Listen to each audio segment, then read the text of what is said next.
Could you tell us how long you've been imprisoned? Excuse me.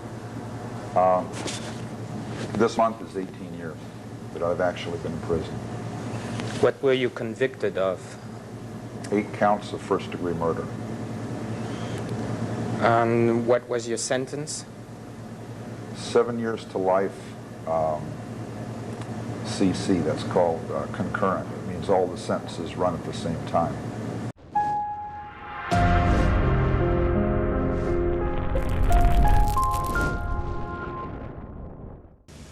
In general, people see serial killers as one category, but there are actually several different types of serial killers. Would you care Several to... or 7? No, several. Several types. Would you care to explain us what types of different serial killers? To be honest with you, I couldn't really tell you.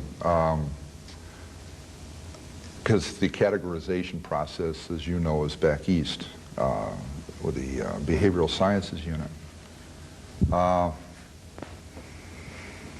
When I was locked up originally, they called it mass murderer. Anybody who killed more than 2 or 3 people was a mass murderer. And whether it was all at one place or over an extended period of time. And then in the early 80s, they came up with this differentiation called serial killing, which was living 2 lives, basically. If one orients to the negative side of that living, he would say this person was living a cover life that was wrapped around doing those crimes, and which couldn't be very realistic. Someone doesn't live their life to murder people. Their life was not set for that from birth. From my point of view, what I saw was there was a great hole in my life. There was a lot missing from my life, and it didn't necessarily mean feelings. It meant I had walled off this emptiness in my life. Okay, I had an upbringing that was some have called dysfunctional. Okay, parents divorced when I was young. My mother started drinking heavily. She was working to raise 3 kids. We were not being cooperative about it. She drank more. She punished us harder, probably out of desperation. So character sets were being developed at that point. Rather than me going to Boy Scouts and getting achievement badges, I was not going to Boy Scouts and not getting achievement badges. I was finding devious ways to get around the rules of the home. Because the whole home life, I watched it deteriorate from what typical kids on the block were doing to coming home from school that I didn't like anyway. And ironically, I have a high IQ. I didn't know that till I was locked up the first time for murder. I always thought I was a little missing up here, a little short. Because I was always called stupid, I was called slow, don't you think when you do things? That was the problem. I wasn't thinking when I did things.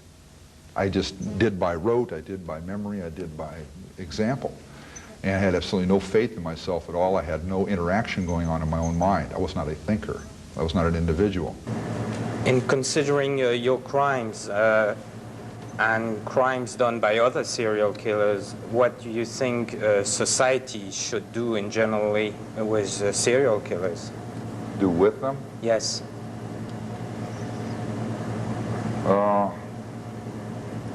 It's a difficult question to answer from my point of view because I'm obviously an involved subject.